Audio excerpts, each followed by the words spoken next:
Alors nous avons tiré à la courte paille entre Fabrice Pauly et moi qui aurait la charge compliquée de commencer, et c'est tombé sur moi.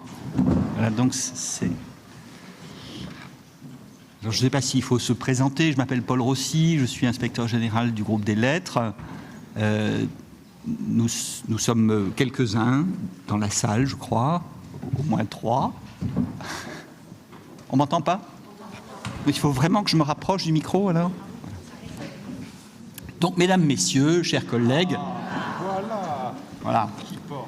S'il était nécessaire de trouver à l'accent mis dans les programmes sur la poursuite de l'étude de la langue au lycée, s'il était nécessaire de trouver à cela donc d'autres raisons que l'évidence du besoin, je dirais que l'école est au premier chef le lieu et le temps de la grammaticalisation de la langue.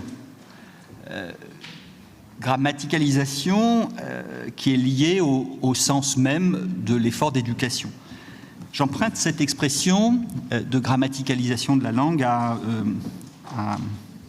l'ouvrage de Heinz Wiesmann et de Pierre Judet de Lacombe, intitulé « L'avenir des langues », qui est paru au CERF en 2014 et dont je me permets de conseiller à tout un chacun la lecture. Dans cet ouvrage, les auteurs soulignent que, j'ouvre les guillemets, l'école comme institution de mise à distance fait apparaître autrement la langue maternelle à ceux qui la parlent. Le travail d'éloignement, de renoncement aux certitudes immédiates qu'impose la scolarité introduit un écart, une forme d'étrangeté au sein de ce qui est censé appartenir le plus aux individus, leur langue de tous les jours. Il fait de cette langue un objet que l'on se met à regarder pour lui-même et dont on perçoit peu à peu, par ce nouveau regard distant, la puissance expressive et inventive.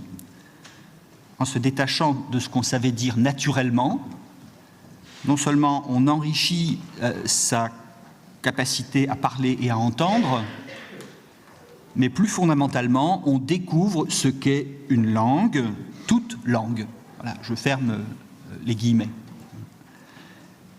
Enrichir sa capacité à parler et à entendre et découvrir, ou plutôt, pour ce qui concerne le lycée, continuer à découvrir ce qu'est une langue, voilà bien, me semble-t-il, les objectifs de nos programmes et le sujet de notre réflexion d'aujourd'hui, enfin au sens large.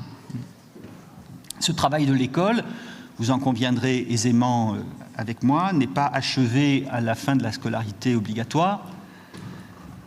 Et la mise à distance que suppose, que permettent l'étude et la réflexion sur la langue reste assurément, si l'on en croit les professeurs, mais aussi le travail des élèves et leurs résultats, tout à fait souhaitable au lycée. Cette étude, c'est-à-dire aussi la prise de conscience des régularités du système de la langue, le développement d'une conscience linguistique, crée cette sorte de distanciation qui est, pour ainsi dire, le geste fondamental de l'étude.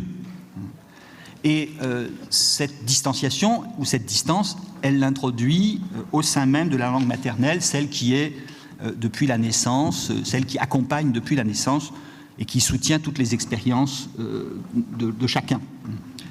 Donc cette sorte de, vous excuserez le néologisme, d'étrangement radical, radical au sens où il se fait dans une donnée fondamentale, radicale, le rapport à la langue et le principe même de l'éducation, qui, par le détour de l'étude et de la réflexion, rend à la fois nécessaire et possible la réappropriation. Encore très brièvement, si vous le voulez bien, une petite citation de Wiesmann et Judet de Lacombe. l'école de la langue enseigne à sortir de soi en lisant des énoncés obscurs. Et par le fait même de se demander ce que cela veut dire, enseigne aussi à se réapproprier le sens proposé. J'espère que ce n'est pas quelqu'un qui quitte violemment la salle, enfin pas tout de suite en tout cas. Merci. Ce mot de réappropriation indique que pour connaître et comprendre, une forme d'aliénation,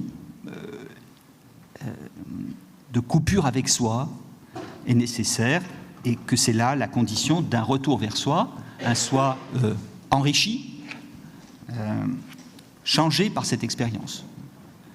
L'école oblige à cette aliénation positive. Je retiendrai, si vous voulez bien, pour continuer rapidement, cette idée de l'école de la langue. C'est vrai que je crois que toute école est d'abord l'école de la langue, et on peut souhaiter qu'elle le reste jusqu'au bout, en particulier au sein de notre discipline, dont la nature même est de tenir ensemble langue et littérature, en tant que discipline à la fois, si j'ose dire, linguistique et artistique, qui s'occupe de la langue et des œuvres de la langue. Le mouvement est le même, finalement, de la distance prise par rapport à la langue et par rapport au texte, qui permet d'amener à une compréhension à plus haut sens, au prix d'une commune, je fais guère que gloser la citation, aliénation positive.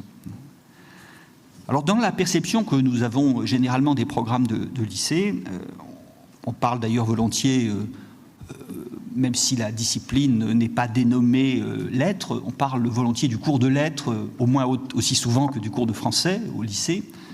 C'est bien sûr la littérature qui est centrale. Mais nous avons un peu oublié, je crois, collectivement, la dimension proprement linguistique de ce travail au lycée, au profit de considérations qui relèvent souvent de la poétique des genres, de la narratologie et d'une stylistique réduite aux figures et aux procédés. Les difficultés constatées, évidentes pour tous aujourd'hui, d'expression orale et écrite que rencontrent les élèves, nous amènent, je crois, à renouer plus fortement et plus fondamentalement ensemble littérature et langue, étude de la littérature et étude de la langue. Mais cette sorte d'extension du domaine de l'étude de la langue suppose une adaptation aux besoins des élèves tels qu'ils sont constatés au lycée, tels qu'ils existent au lycée, en matière de lecture comme en matière d'expression. D'où la tentative, dans un texte programmatique qui ne pouvait pas entrer trop avant dans le détail des développements et des mises en œuvre possibles, peut-être est-ce aujourd'hui l'occasion d'aller plus loin dans ce sens, d'où donc la tentative de définir, sans exclusive, des points d'attention prioritaires. Pour la seconde, pour la première, avec des distinctions qui ne sont pas gravées dans le marbre. Il est possible qu'il faille anticiper certains points de première et poursuivre sur certains points définis comme relevant plutôt de la seconde. Ce sont bien, dans ce sens, des éléments d'une grammaire de besoin que nous avons tenté de mettre en évidence avec une orientation clairement assumée de renforcement des compétences langagières.